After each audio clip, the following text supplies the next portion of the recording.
São José, que tivestes a singular tarefa de amar com coração de pai e de educar para a vida Jesus, o Filho de Deus feito homem, protegei-nos dos perigos e das tentações sedutoras do mundo. Mantei-nos firmes na fé e orientai a nossa vida para o bem e a caridade em favor de todos. São José, rogai por nós. Eu tão simples, tão pequeno, um carpinteiro e nada mais. Mas meu Deus olhou pra mim e me escolheu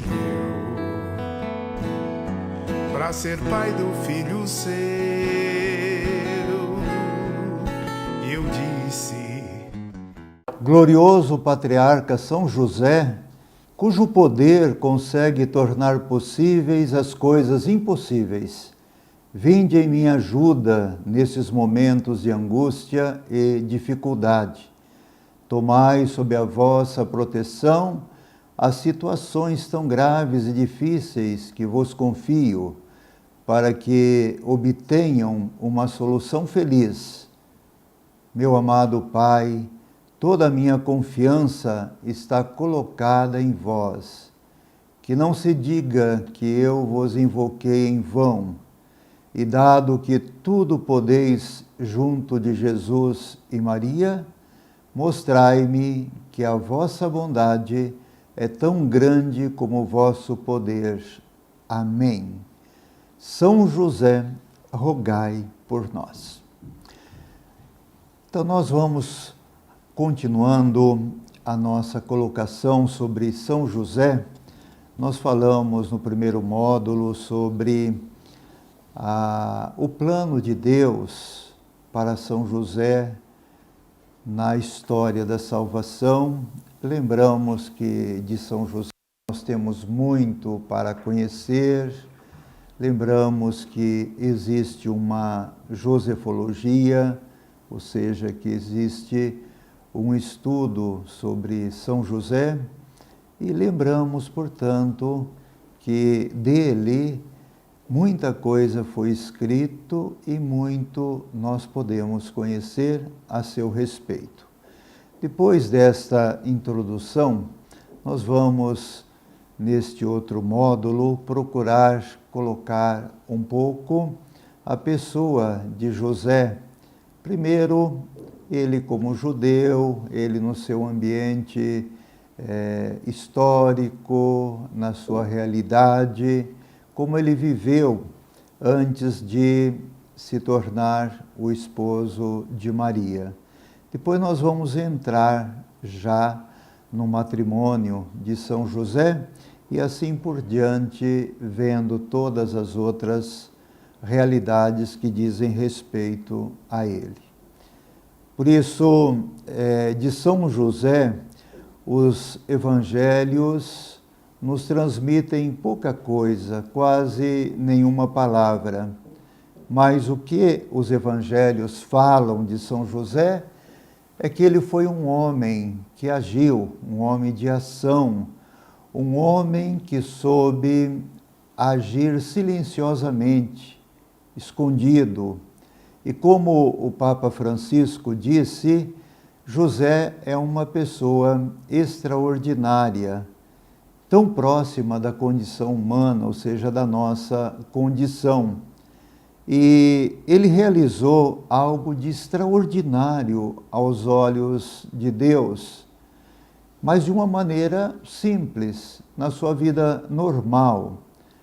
São José não sobressaía, ele não era dotado de particulares carismas, ele não se apresentava aos olhos de quem cruzava com ele como uma pessoa especial. Ele não era uma pessoa famosa e nem se fazia notar. Contudo, através da sua vida normal, simples, ele realizou algo de extraordinário aos olhos de Deus. E Deus, que vê o coração, como diz o Papa Francisco, reconheceu em São José um coração de pai, capaz de dar a vida e de gerar a vida no dia a dia. Então, dele, nós temos poucos dados a respeito da sua vida, por exemplo, do seu nascimento, da sua infância, da sua adolescência. Nós não temos dados sobre a idade com que ele casou-se com Maria, e nem mesmo sabemos de sua morte. Contudo, os apócrifos nos fornecem particulares importantes dados sobre a sua vida, sobre a sua convivência com Jesus e Maria, sobre a sua morte. É claro que os apócrifos pintam uma ideia de São José que não corresponde à verdade, particularmente quando diz que ele era um viúvo quando casou-se com Maria, que ele era idoso, que ele tinha outros filhos. Tudo isto não corresponde à verdade. Nós já lembramos e algumas vezes vamos lembrar dos apócrifos. Os apócrifos, o que são? São escritos de cristãos lá do século II, do século III, que escreveram a respeito de São José e de tantas outras coisas, mas esses escritos, eles não são considerados como revelados pelo magistério da Igreja, ou seja, eles não são textos canônicos, eles não são inspirados como os livros que nós temos na Sagrada Escritura são inspirados. E um dos motivos pelos quais os apócrifos não são considerados pela Igreja é que eles são fantasiosos, eles pintam personagens bíblicos, por exemplo, a respeito do próprio Jesus, de Maria, de José, de uma maneira fantasiosa. Entretanto, eles são escritos importantes que contêm uma literatura histórica e eles estão muito presentes, seja em relação ao Antigo Testamento e seja em relação ao Novo Testamento. Do Novo Testamento, nós temos alguns livros apócrifos que falam bastante de São José, como, por exemplo, o proto-evangelho de Tiago, o evangelho de Tomé, o pseudo-evangelho de Mateus, pseudo-evangelho de Tomé, etc.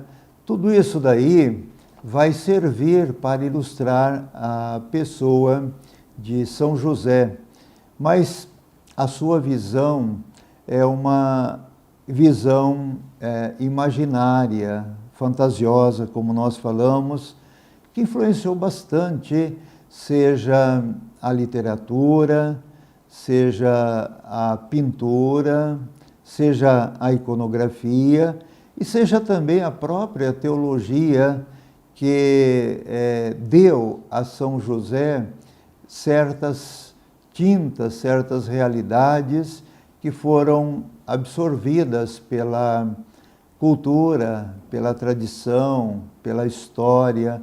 Por exemplo, no tempo do Natal, São José é visto lá na estrebaria, junto com os animais, é visto como aquele velhinho, né, que se casou com Maria, como eles dizem, quando ela tinha 93 anos de idade, depois teria convivido 18 anos com Maria, e depois morreu quando tinha 111 anos. Tudo isso daí, esse clichê que os apócrifos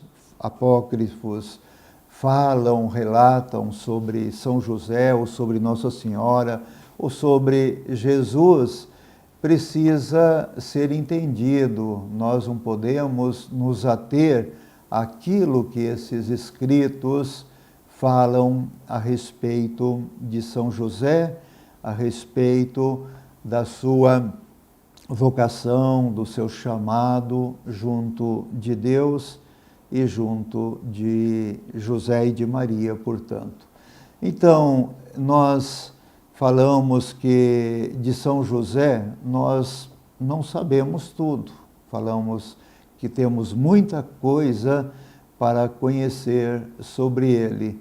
Hoje, o que nós já conhecemos sobre São José por meio dos teólogos, por meio dos padres da Igreja, por meio do magistério da Igreja também, já é o suficiente para nós termos uma ideia bastante precisa a seu respeito.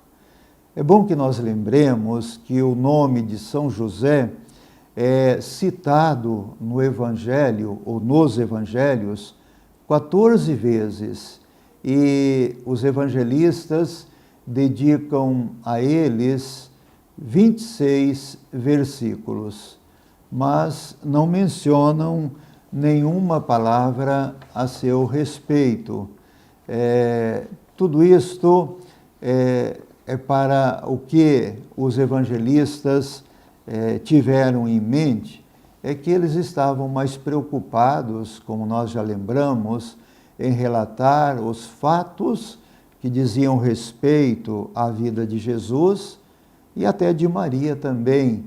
E, portanto, a referência a São José se torna, assim, bastante pouca mesmo.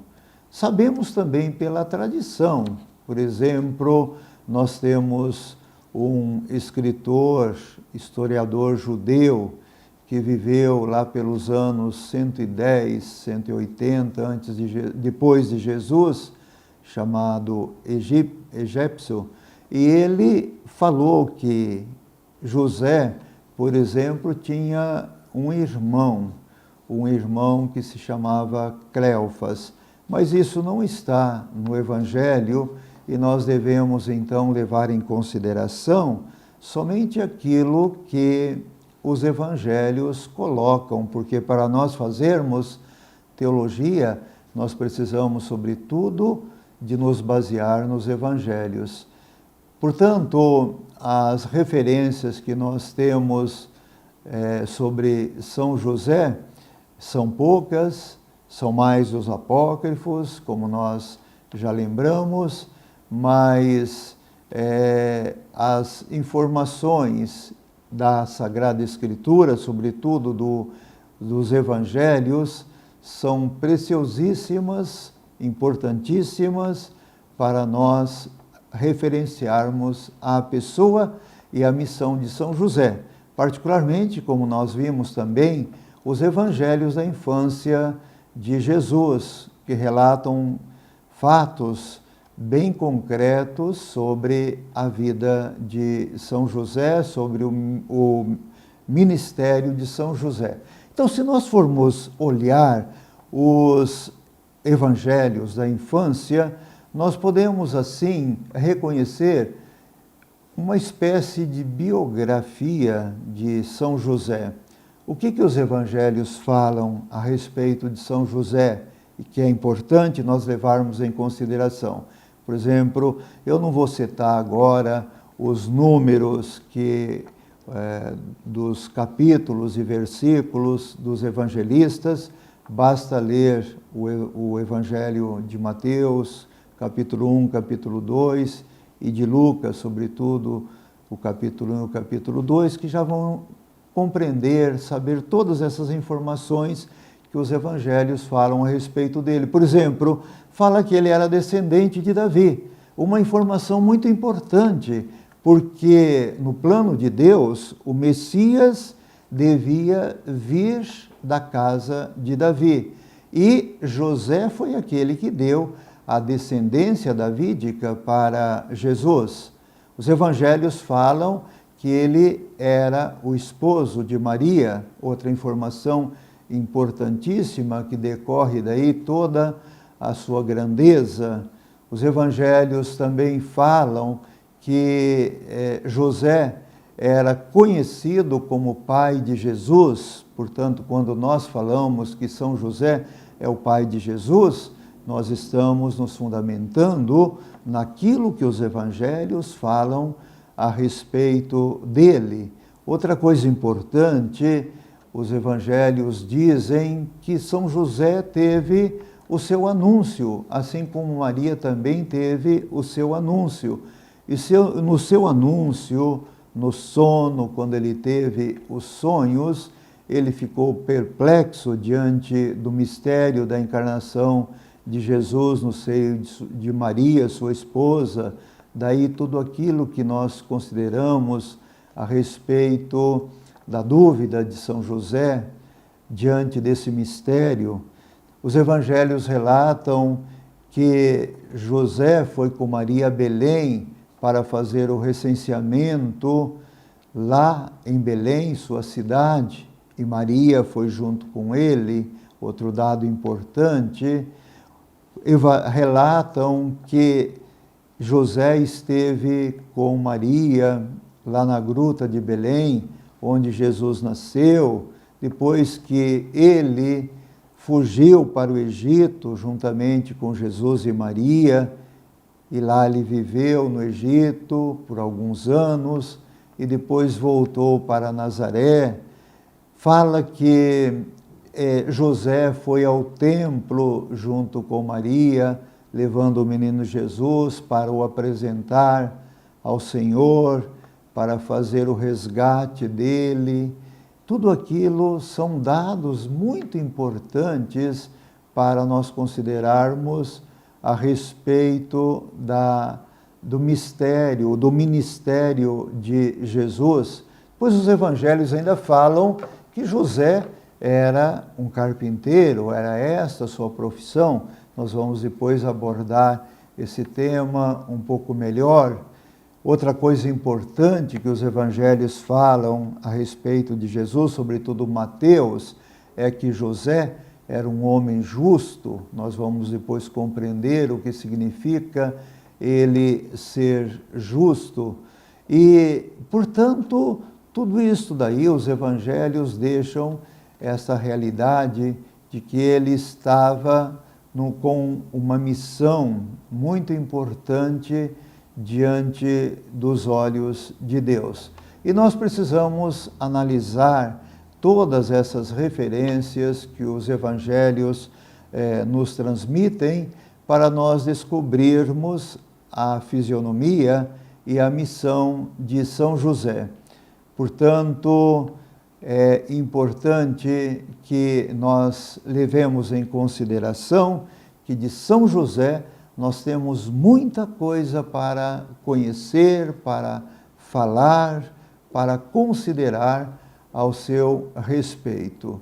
Quando nós vemos que os evangelhos falam a respeito de São José, como nós relatamos aí acima, há pouquinho, uma das coisas importantes é que diz que São José era da descendência de Davi, era da casa de Davi.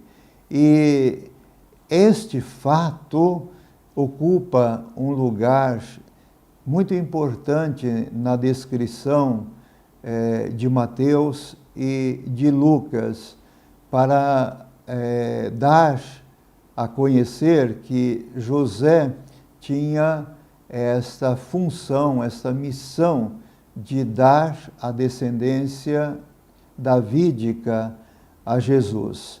E o Evangelho, por exemplo, de Mateus, ao falar da descendência de Jesus, ele fala desta ascendência genealógica, onde ele parte de Abrão e chegando até José. E aí ele vai fazer 3 grupos de genealogias, de 14 gerações de cada uma, partindo de Abrão, indo até Davi, depois de Davi vai até a deportação para a Babilônia, e depois chega em Jesus Cristo.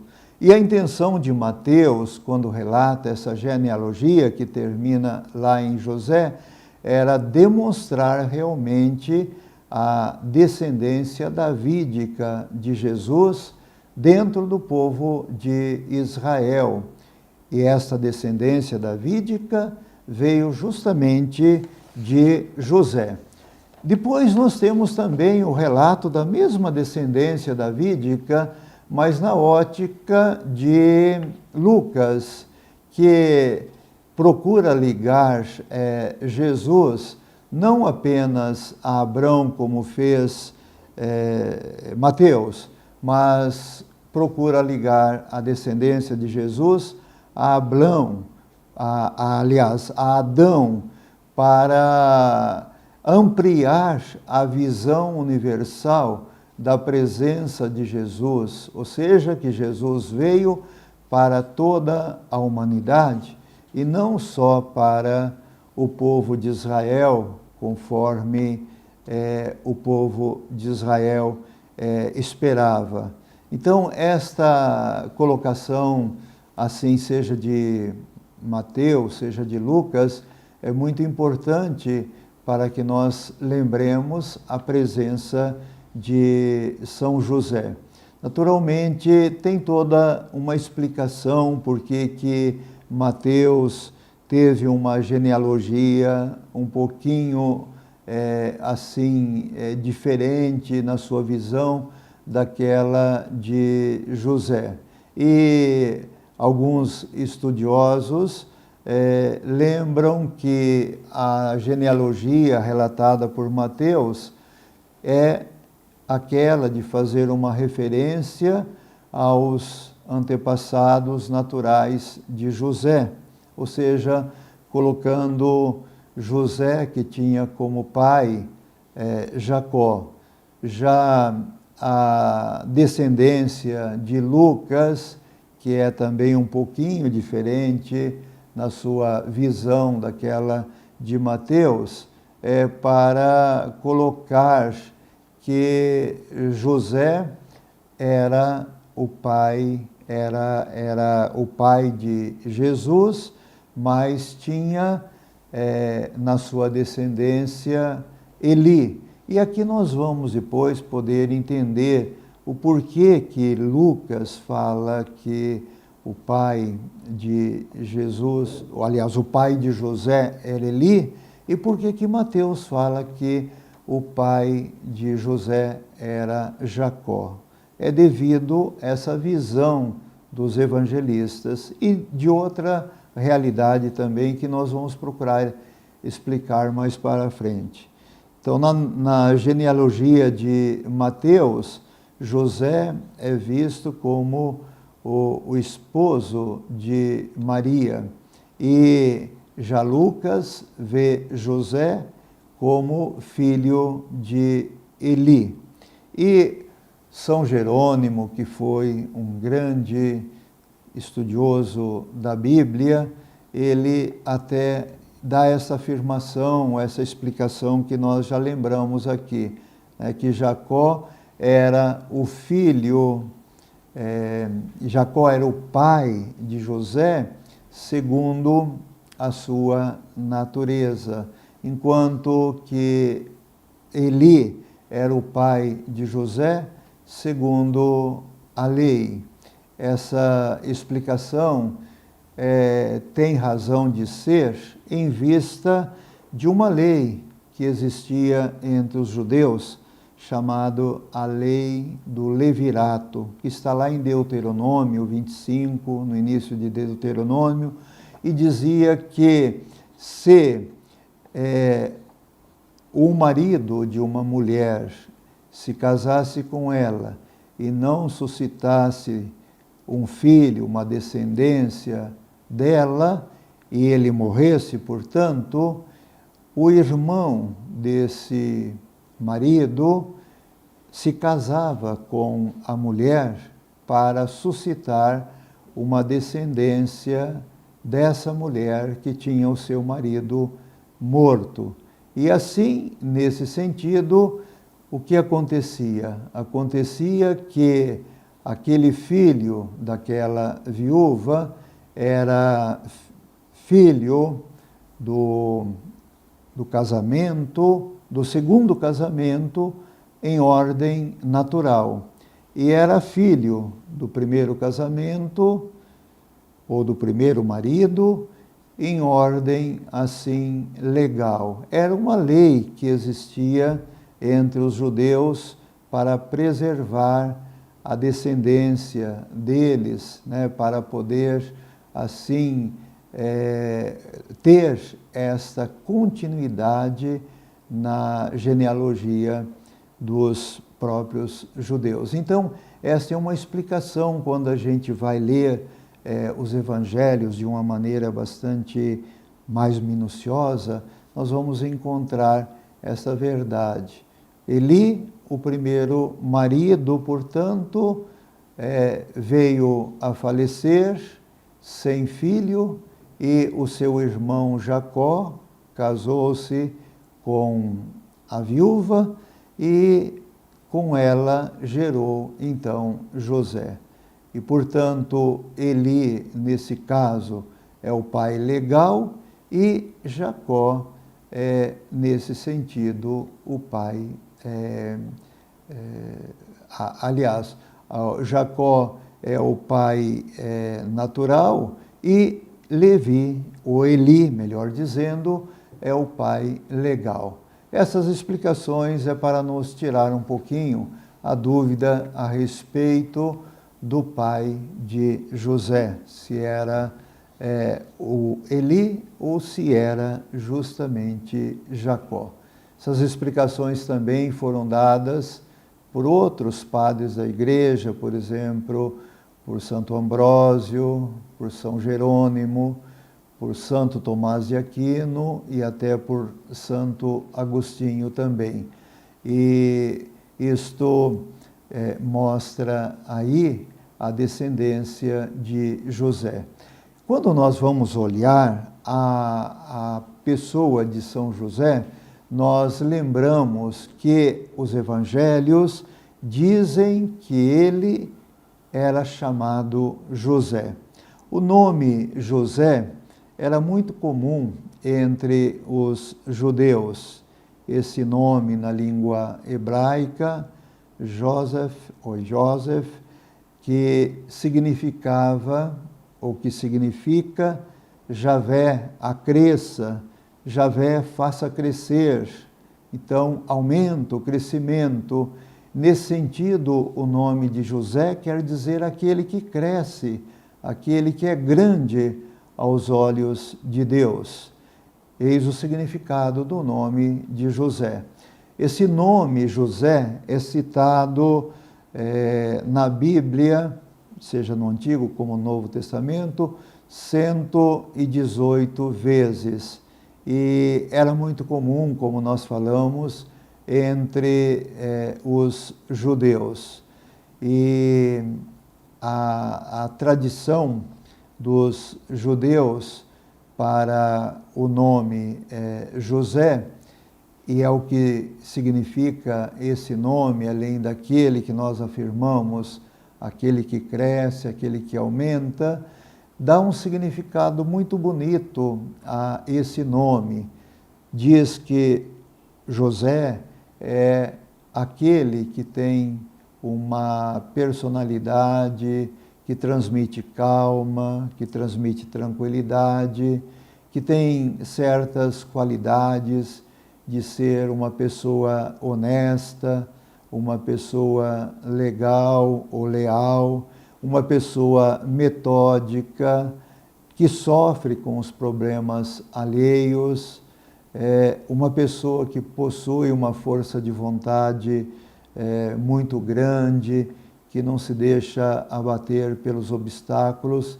Tudo isso esse nome indica e condiz muito com a pessoa de São José. São José era essa pessoa que tinha todos esses valores. Um nome que era muito valorizado entre os judeus, muito popular, e é um nome também muito popular entre as pessoas, milhões e milhões de pessoas no mundo inteiro têm este nome, e sempre encontrou um respeito no coração dos fiéis o nome de José. E o Papa Francisco lembra mesmo que José é um pai amado, porque ele sempre foi considerado pelos cristãos. Nós vamos lembrar que existem mais de 200 congregações religiosas que levam o nome de São José. Assim como existe um número incontável de cidades, de igrejas, de ruas, de hospitais, de dioceses, de lugares que levam o nome de José. Então veja quanto que esse nome é bonito e é importante, sobretudo a sua importância está diante dos olhos de Deus, pela missão que ele desempenhou, que ele recebeu, de ser o esposo de Maria e de ser o guarda de Jesus.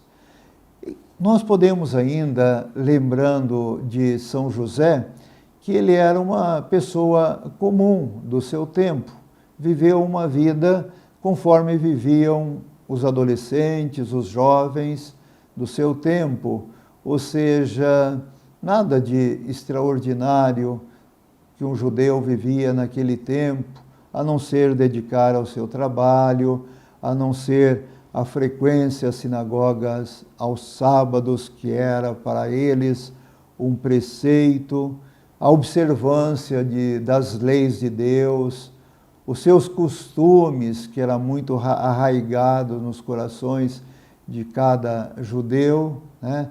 E José era uma pessoa simples, antes de ser chamado para a missão que Deus lhe conferiu.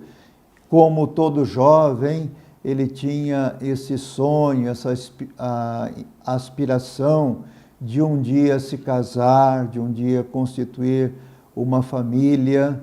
Ele sabia da importância de constituir uma família na cultura dos judeus, sabia da importância de ter filhos, sabia que os filhos eram para eles, para os judeus, uma bênção para a vida deles.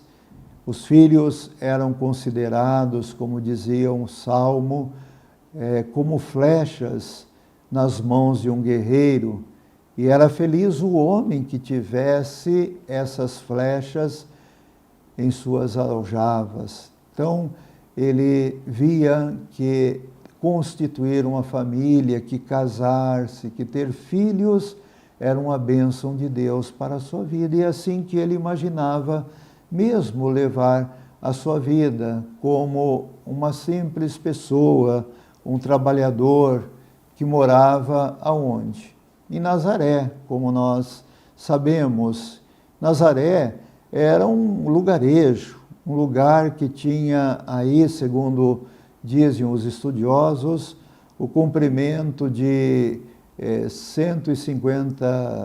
200 metros por 150 metros de largura, com as suas casas muito simples, feitas de pedras, de um único cômodo, sem janelas ou com uma janela dividida depois, esse cômodo em que servia também para guardar as coisas ou até para abrigar os animais.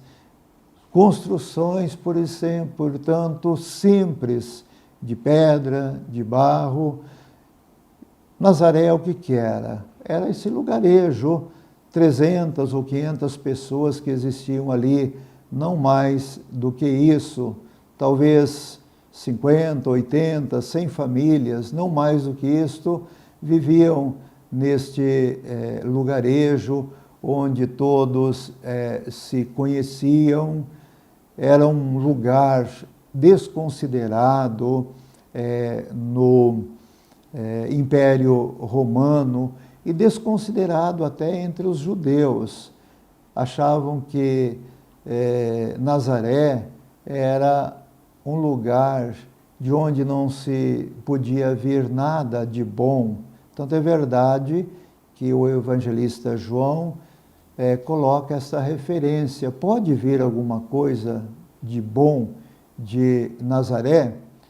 E José viveu neste lugar, neste pequeno lugarejo, ou nesse lugarejo, pelos seus 30 anos depois com a vida de Jesus, nos 30 anos da vida de Jesus, e ali ele viveu a sua chamada, viveu a sua preparação para se tornar depois o pai de Jesus e o esposo de Maria. Então, onde José vivia, Nazaré, aqueles que ali estavam pouco conheciam a respeito da realidade do seu próprio país, porque viviam num lugar isolado, viviam num lugar simples, viviam num lugar que não tinha muitas possibilidades. Tanto é verdade que certa vez questionaram Jesus, que era nazareno, como que esse homem pode falar essas coisas, se ele vem de Nazaré, se ele nunca estudou, se ele foi essa pessoa simples que viveu nesse lugar pobre, sem nenhuma referência para os judeus. Então, Nazaré, é bom que nós lembremos esta realidade da vida dele, de José. Nazaré estava situada lá numa colina, estava situada ali num lugar onde tinha estradas muito precárias. Diz os estudiosos que nesse lugarejo havia somente um poço. Era feita, portanto, a população de camponeses, na maioria eram analfabetos, era um lugar que realmente não tinha, como nós lembramos, nenhuma consideração, seja no Império Romano, ou seja, entre os judeus. José viveu ali, mas ele também, nesse lugar, como um bom judeu, conhecia um pouquinho da cultura do seu país, do seu povo, conhecia o território de seu país, que era Israel, esse pequeno território de uma faixa de 240 quilômetros por 150 quilômetros quadrados. A região em que José vivia, chamada Nazaré, portanto, aliás, na região da Galileia, em Nazaré, o lugar onde ele vivia, era uma região ali rica de terras férteis, era uma região também feita de montanhas, de desertos, mas tinha uma terra boa, tinha lugares exuberantes, e o seu próprio país também tinha lugares bonitos, e sem dúvida José conhecia muito bem toda essa realidade. Por exemplo, o Rio Jordão, que para eles era tão importante, o Lago de Genezaré, o Mar Morto, era tudo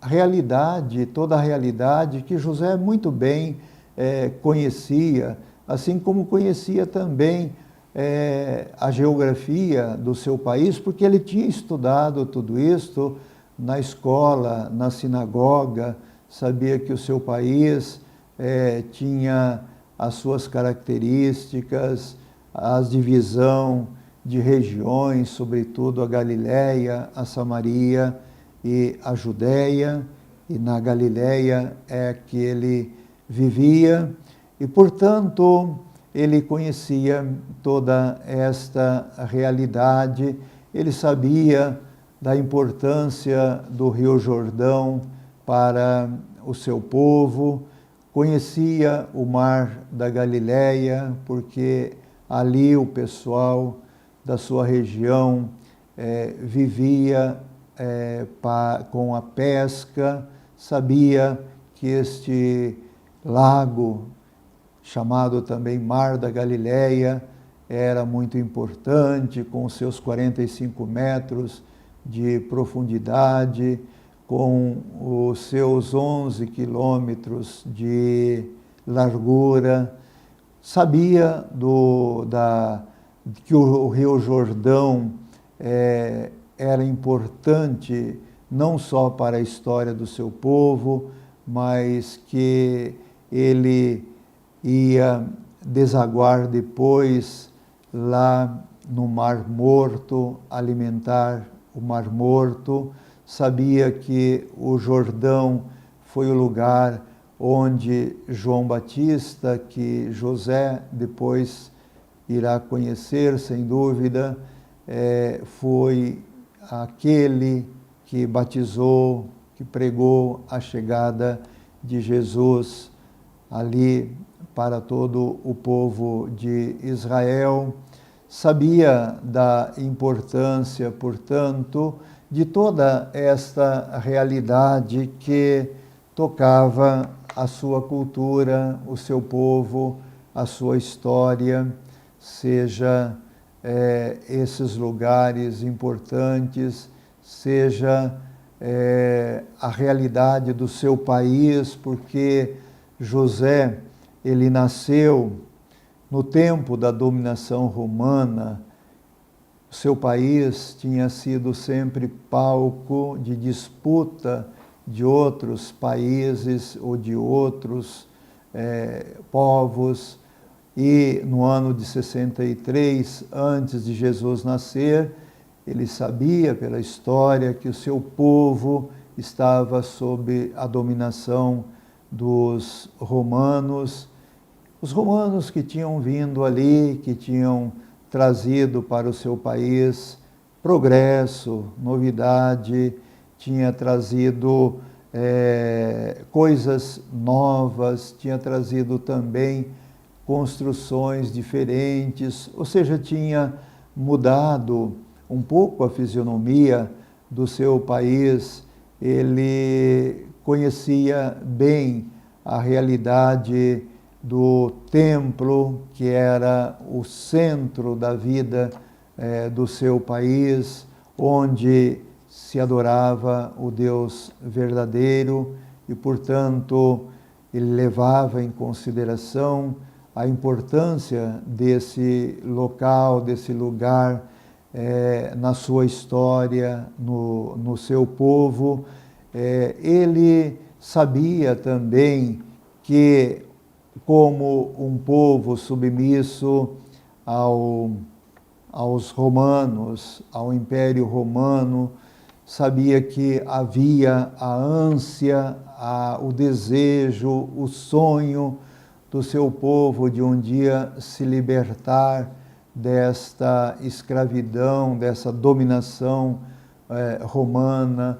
Portanto, ele deve ter conhecido, sem dúvida, um pouco de toda a história do seu povo, que tinha lutado para poder vencer esses desafios que oprimiam, que faziam deles um povo dominado por nações estrangeiras.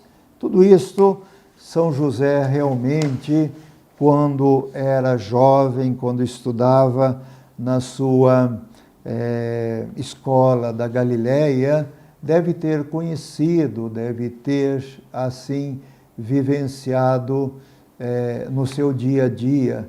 Ele, como um bom judeu, deve ter sabido de tudo aquilo que era a sua obrigação, os seus deveres, por exemplo, de pagar o imposto de 10% para a manutenção do templo, como todo judeu era chamado a fazer, e para poder sustentar o templo, que no seu tempo era constituído quase de 20.000 funcionários, entre os sacerdotes, os levitas, os empregados que trabalhavam no templo, e ele tinha esta consciência da realidade do seu tempo, da hierarquia que existia no seu povo, onde estava sempre acima a classe dos privilegiados, ou seja, a classe dos saduceus, que eram aqueles que formavam as pessoas influentes, eram pessoas ricas da sociedade, formadas sobretudo dos administradores do templo, dos sacerdotes, dos latifundiários.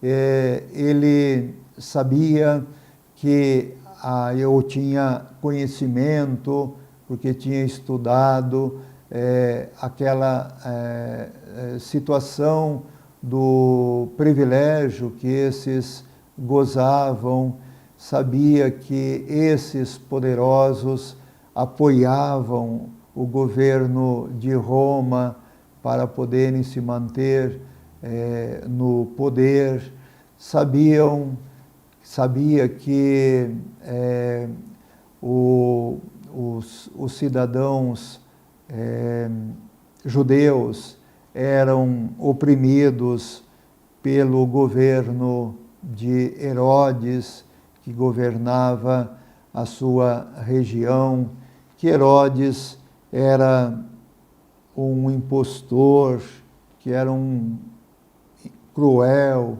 que era uma pessoa que procurava estar sempre fazendo aquilo que o império pedia a ele para se poder manter no poder. Era uma pessoa autoritária, uma pessoa que matou muita gente, inclusive até sua esposa, seus filhos. Toda essa verdade José viveu no seu tempo, e tudo isto vai realmente marcar a sua história e a sua resposta depois, como o chamado ao mistério da nossa salvação, como um colaborador, sendo pai de Jesus e esposo de Maria. Tudo isso é a realidade que José viveu na sua vida, e tudo isso serve para nós podermos entender um pouquinho aquilo que José viveu na sua infância, na realidade do seu tempo, na cultura do seu tempo, na realidade em que ele estava emergido e onde ele era chamado realmente a viver como um cidadão romano. Então isso serve para nós nessa primeira parte, para entendermos um pouquinho toda a realidade da vida de São José. Nós continuaremos na segunda parte, ainda falando um pouquinho mais sobre essa presença de José na sua realidade como adolescente, como jovem, dentro do seu contexto social, da sua história no povo de Israel. Eu tão simples, tão pequeno, um carpinteiro e nada mais. Mas meu Deus olhou para mim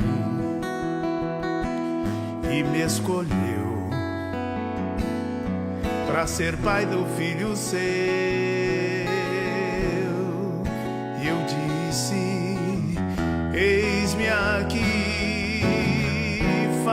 faças em mim o teu querer. Sou teu José, simples José, e nada mais. Eu sou escravo.